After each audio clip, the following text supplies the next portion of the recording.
દુકાન હોય અથવા તો તમે રેસિડન્ટ વિસ્તારમાં રહેતા હો અને તમારી આજુબાજુ કોઈ વાહન પડ્યું હોય, એક દિવસ વાહન પડ્યું હોય તો તમને એવું થાય કે કોઈ આવ્યું હોય છે અને સંબંધીને મળવા ગયું હોય છે, પરંતુ 10 દિવસ સુધી એ વાહન એ જ જગ્યાએ પડ્યું રહે, ત્યારે તમને એવા પણ સવાલો થાય કે શું આ વાહન કોઈ મૂકી ગયું હોય છે, અજાણ્યું આ વાહન કોઈ ગુનાહિત પ્રવૃત્તિમાં વપરાયું હશે? આવા અનેક સવાલો તમને થશે અને તમે પોલીસને જાણ કરશો.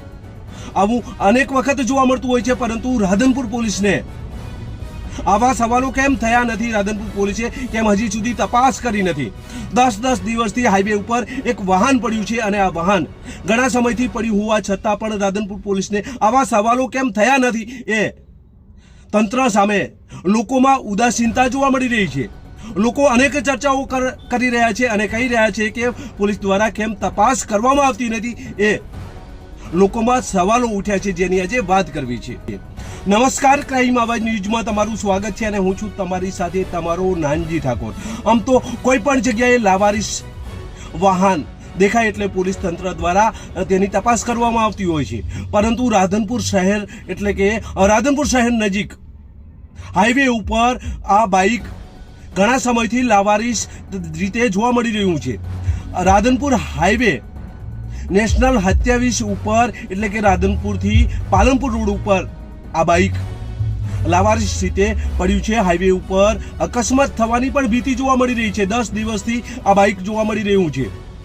રાત્રિ સમયે પણ અહીંયા બાઇક જોવા મળી રહ્યું છે, ત્યારે પોલીસ તંત્ર દ્વારા કેમ કાર્યવાહી કરવામાં આવી નથી તેવા સવાલો ઊભા થયા છે. તો આ પ્રથમ બાઇક જોઈએ, ત્યારબાદ વધુ ચર્ચા કરીએ.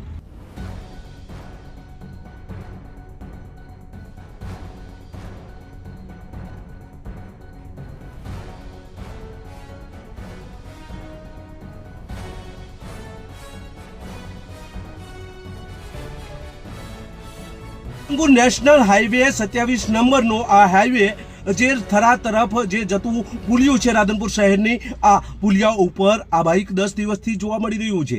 લોકોમાં અનેક ચર્ચાઓ જોવા મળી રહી છે. લોકોમાં એવી પણ ચર્ચાઓ છે કે શું આ બાઇક કોઈ ગુનાહિત પ્રવૃત્તિમાં સંકળાયેલું હશે?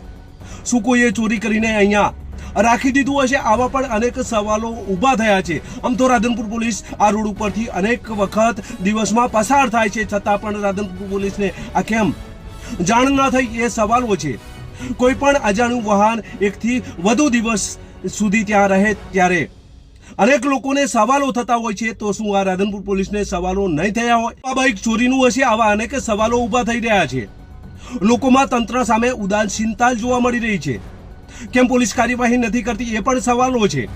ઘણા સમયથી આ બાઇક હાઈવે ઉપર જોવા મળી રહ્યું છે. અકસ્માત થવાની ભીતિ પણ જોવા મળી રહી છે, કારણ કે પુલ ઉપર અંધારામાં પડ્યું છે અને કોઈ વાહન ચાલક ભટકાશે તો જવાબદારી કોની? આવા અનેક સવાલો સાથે તંત્ર સામે લોકોમાં ઉદાસીનતા જોવા મળી રહી છે.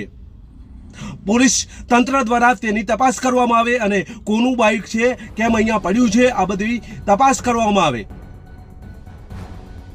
જોઈએ હવે આવનાર સમયમાં પોલીસ દ્વારા શું તપાસ કરવામાં આવે છે, એ તો આવનાર સમય બતાવશે. પરંતુ અહીંયા ઘણા સમયથી બાઇક પડી રહેતા અનેક સવાલો લોકોમાં ઊભા થયા છે. બસ જ, જો તમે અમારી ચેનલમાં નવા છો અને આવા જ લેટેસ્ટ ન્યૂઝ જોવા માંગો છો તો અમારી ચેનલને અત્યારે સબસ્ક્રાઇબ કરો, જેથી આવનાર લેટેસ્ટ ન્યૂઝ તમારા સુધી પહોંચી શકે. નમસ્કાર.